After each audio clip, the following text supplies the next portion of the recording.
closer to World War 9 billion and economic downfall. Yeah, you're gonna want to stick around for this. The entire economic system.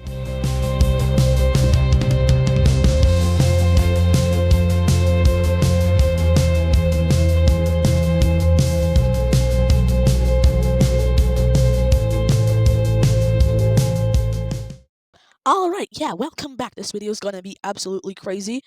Wait, I forgot about this. That's not foreshadowing. I was just bored. So I was drawing what the map of this of my lovely micronation could look like. Anyway, so wait, is this the same color? No, it's not. So yeah, first thing we're gonna begin with is economic collapse. Just we've had economic downfall. This is just complete economic collapse. The entire world economy is about to collapse. We're about to have the freaking Great Depression, except much, much worse. But there's no food shortages. So beginning this economic downfall is gonna come up because of the Cold War, obviously. Except the Cold War kind of takes a turn for the worse because of these guys. And basically, what's gonna happen is so much is gonna get invested into the militaries of the world. The rest of the stuff is gonna start collapsing. So this actually rapid militarization begins in this Balkan nation, and their military strength is skyrocketing. Based on purely military strength, they have climbed up the ranks. They have gone from like around 20th or like 15th to now this being the world standings. Number one, the Kievan Rus slash the blue team. By the way, this is on paper because remember Persia on paper was really bad, but then it even defeated the red team. So this is on paper purely. But first is tied between the Kievan Rus and the blue team. Second, the British. Third, the Qing. Fourth, the who is fourth? The Americans, probably not the Americans. Actually, no, they're not as strong as they are in our actual timeline. Probably Nagasaki. I'm not gonna lie, probably Nagasaki. Then fifth, we got the Persians. Sixth, we actually have the Colombians. Seventh, we have the Aztecs. Eighth, we got the Balkan nation right here. Now, why this is because the Balkan nation, they know that they're getting invaded by the Kievan Rus. Because remember, the Kievan Rus eventually want to get all of Europe, continental Europe, so they can attack the British a lot more easily. So, to get kind of a larger border with the Kievan Rus, but also to be able to defend the border better, these guys invade the um Germanic. And this invasion goes pretty smoothly at the start. We have them completely wiping out the countryside and moving up over here, while the Kievan Rus prepare for the invasion of this nation, which we're now just going to call United Balkania, or just Balkania, actually. Yeah, we're just going to call it Balkania, which the Kievan Rus now prepare to invade. Flipperland over here actually captures a spy of the Kievan Rus, gaining this information and immediately telling it to Balkania, who now prepares for the invasion as well. Meanwhile, over here, they quickly cut off the supply lines of a lot of the people over here, leading to the collapse of this region. The Denmark thing actually joins in now on the invasion because free land, why would you not want it? And they do pretty well. They get all the way over here. Followed by this, we have some Volcania funded rebels popping up in the Netherlands. Because remember, they used to be their own country, Netherlandia or something, Netherlandia, Netherlandia, something like that.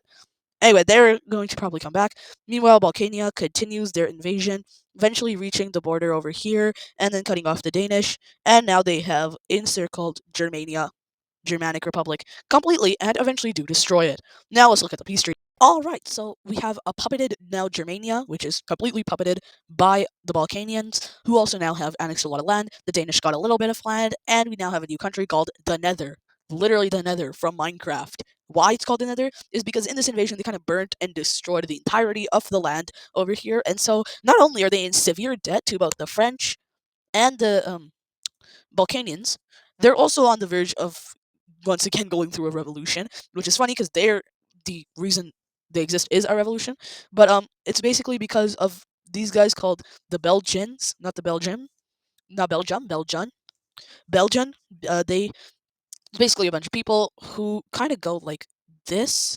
That part is mostly French speaking, and this part is Balkanian speaking.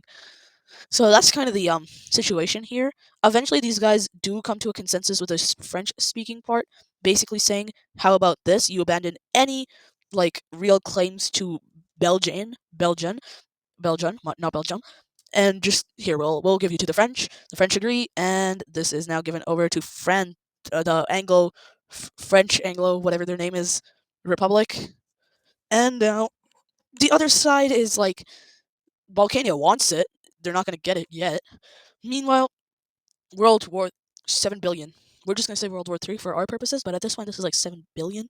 Either way, is gonna begin with the high-ranking general of the Kievan Rus going into Balkania, and one of the Balkanians, they kind of pew pew him because they, Balkanians are mad at this. One, because a lot of them support the Yellow Team or the Crimean Republic, who no longer exist because of the Kievan Rus. Also, because a lot of them know about the plan. Like the plans for the invasion of Balkania, that got leaked are generally known by most people and the general public. So when the invasion does begin, no one's really surprised.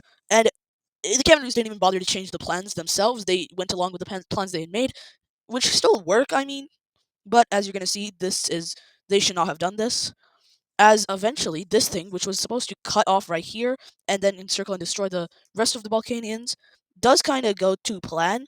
However, it's found out that this was actually a trap, as the highest commanding general, the best general the Kievan Rus have, was in this army.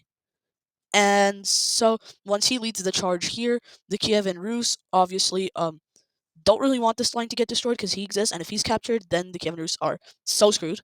And guess what happens? He gets captured because once the Balkanians knew this was going to happen, so they actually had set up fortifications over here to not only guide this army in, but also to cut it off from the back. So just like that, they cut it off right here, and it's pushed back all the way back. And this is also followed by the push into many other regions. So yeah, as you can see, Balkania is kind of cooking now. However, in the south, they're getting absolutely cooked, which is because they just lost their coastline. Meanwhile, as you can see, there is some Kievan Rus troops entering into the red team. The red team does absolutely nothing about it because one, they can't. Two, there's no point because it's just a little bit of settlements, and they're just there to just build a few things just in case they get wiped out, and they need to retreat into a nation that the Balkanians don't feel like invading right now. That's the red team, because the red team has nothing to lose, so they would probably commit a lot of war crimes. They have literally nothing left to lose. Meanwhile, over here, these guys continue rolling in to Balkania, and now is where Stanistan acts up, and the first part of World War III begins to happen. Stanistan's entering into the war is because it's kind of common sense. They don't even need confirmation like Balkania did of the Kievan Rus planning to invade them with the war plans. It's kind of common sense that the Kievan Rus are going to invade Stanistan.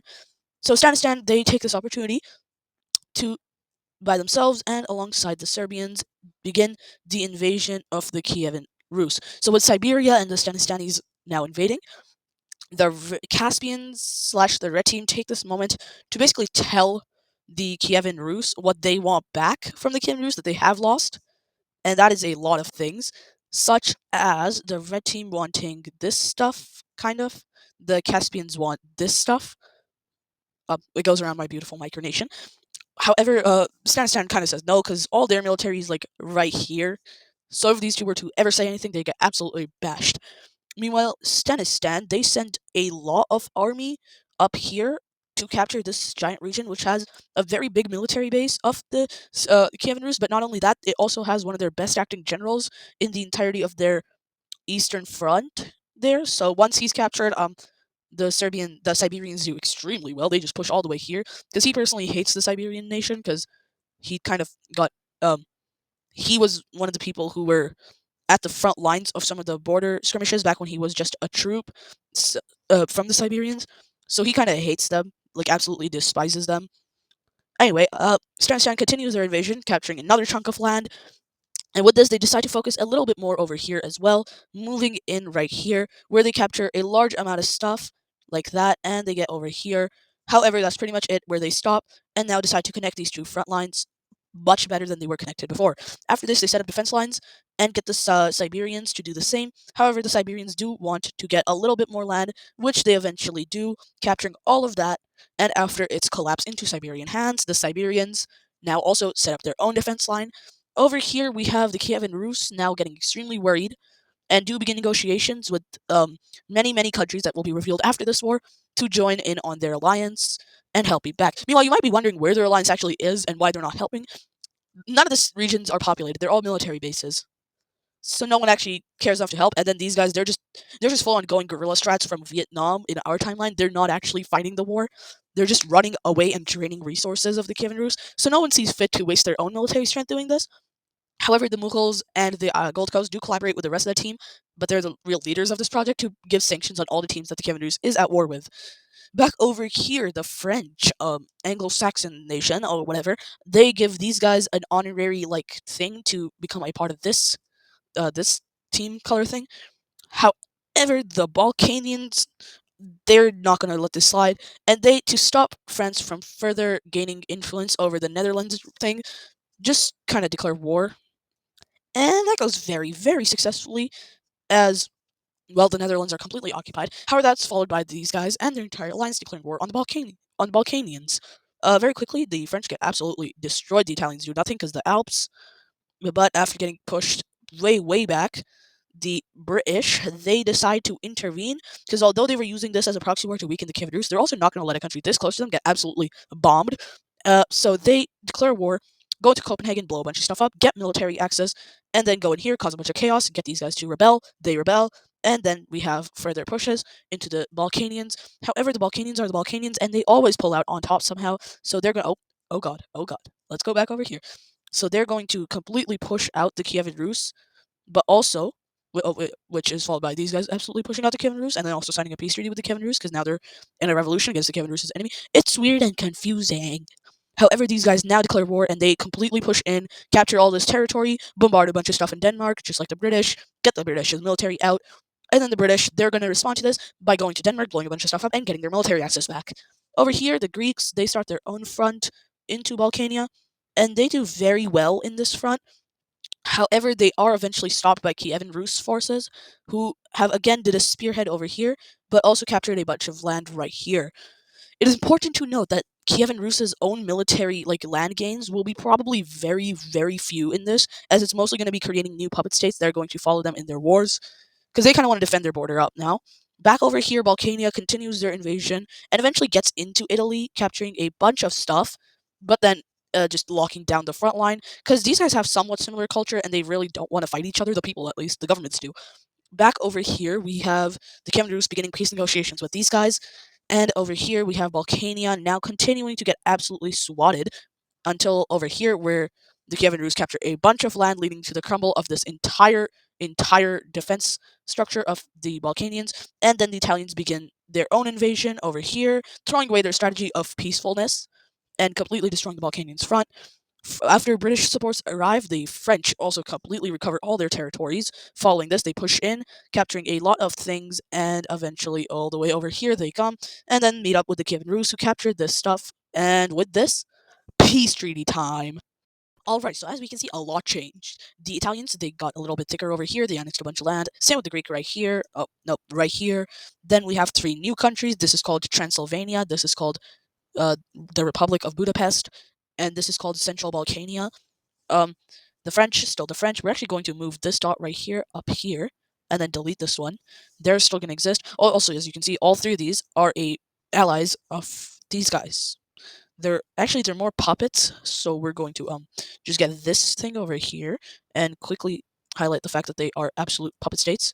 Same with that one and this one. Actually, all of these are puppets except for this thing. This thing I feel is a real country, but all the others are puppets. Anyways, back up here, yeah, a lot's changed. Stanistan is much bigger, and Siberia is much longer. However, that's pretty much it. But after this thing, there's going to be one more thing. The British, because of helping the French, are now awarded an honorary position and of value in this alliance, but also now a part of this alliance honorarily. Um, that's it though. The entirety of Europe is now in a Great Depression, which means all these African states who are very closely linked with Europe and trade a lot with Europe, except for the Gold Coast. These guys, and all the other outcasts are now in deepened poverty, and they are completely crashing. These guys are booming because there's no more Kievan Rus threat, so they're just going to go absolutely wild on every country. These guys are booming, they just want a war. These guys are booming, they just want a war. France, by land, is booming, however, by economy, is going absolutely down. Uh, the Qing are largely unaffected, however, because of how many troops they sent over to the British, they're kind of going down too. Now remember, this wasn't a direct confrontation. It is a new point of tension. Tension is now skyrocketing even more. However, this was not direct confrontation. It was kind of direct confrontation. Meanwhile, the British, their show of strength does get them the honor of one of the most well-respected tribals of the entirety of North America. And so these guys do join up. They're also really big. They do also join up to the British now. However, not completely. Large portion of them does remain independent, which we're just going to draw out right now, like that. And the British are like supposed to protect this now new like kind of nation thing. Condominium? No, that's not the right word. Yeah, just nation. We'll just call it a nation. And yeah, so we have a new nation popping up now. That's nice. Everyone watching, if you clicked on this video, you saw the thumbnail, and I'm sure everyone in the intro is very confused by how that much had changed. Like, if you're an old time viewer and you saw that thumbnail, that's gonna be a level of shock from when the red team collapsed, because everyone looking at the thumbnail is gonna be so confused how this happened. Anyways, Scramble of North America now begins even more as, well, everybody's kind of rushing to get land, especially the Americans who need land now because they're largely economically collapsing because the British are in recession, deep, deep recession, and have closed all their ports and trading things to like kind of try and donate resources to the destroyed families and get their jobs back, some jobs back, because they're completely collapsing. Employers are firing workers because they themselves cannot afford to pay salary to the workers anymore. And so the Americans there need to become a little more self-sufficient, and their goal is to at least get to this area. Now, people know that this coast exists. No one knows what's out in here, and so a large kind of state forms over here, and it's a state full of native tribes who have traveled over here and basically figured out no one knows that what's in this land, and so they kind of in secrecy make a new nation, and only a select few nations are told about the existence of this nation. However, none of them will be revealed in this video, but also none of them actually officially tells everyone else that this nation will exist. Meanwhile, the blue team, out of respect for their ally, they capture a large amount of land over here. However, do begin negotiations on what they're going to be doing with this land, because they basically say, "Hey, pay us. We will give you this coastline stuff. However, you need to pay us." So this capturing is mostly one, so no one else captures it, but also two, so they can just kind of make sure that the other guys don't. Yeah, you guys get it. They also want money. So over here with this, they also border the Kiev Rus. Meanwhile, the red team's colony over here, which is largely independent, and the Kiev Rus' colony over here, which is largely independent, kind of declares independence. This one leaves the red team with this before declaring independence, and the other one leaves Vancouver Island with before declaring independence. Now, these guys are gonna take this stuff with them. Don't worry, these guys are still rivals with each other. Very, very bad rivals. But these guys are going to take this land with them. And now we go over to South America, where the big South American thing finally gets a little bit of land. Another tribe over here joins them. It looks like a horse, but they join. Look like mini Australia out here. Speaking of Australia, there is a rebellion that's now going to pop up in Australia. And at first, they're only going to start off as this land over here in the far east. Yeah, far east because the blue team neglects them. But very quickly, they declare independence, and the blue team's like, you know what, fine, I could not care less because you guys literally do not matter. We've already looted the gold from this entire thing. It's just a big waste of money now. So blue team allows it. It's probably not going to go well for the blue team. Meanwhile, back over here, these guys, piracy finally tears them apart, and a civil war begins, which starts off from Singapore, which, unlike our world, is in complete destruction state. Instead of being a glorious city everyone wants to visit, the city is absolutely war-torn and destroyed. Over here in Indonesia, this island, quickly, because most of the people here do support piracy, which isn't looked at as thievery in this world, it's more so looked at as an easy money job that's way too hard for normal people to do. And the government is largely despised in this city and this entire like country actually. So with this, we actually have the blue team to somewhat stabilize the state, beginning their own invasion, which goes very well as they capture a large majority of the territories that the state kind of owns, I guess. And so as the state now falls apart into the hands of piracy, the blue team falls apart in awe of how much gold here has not been looted yet. And so with this peace treaty, kind of. Now this country does declare itself as in now under a new government. The blue team does not recognize it, but other nations do. Over here they capture the blue team takes that, and over here the blue team takes this. And so we're just going to color this in, just like that, and that is all captured by the blue team. Why did that color in literally everything? I don't know. We are going to sharpen up this border right now so that does not happen again. Just like that. Now we should be able to color it all in. Don't want to do this by hand, man.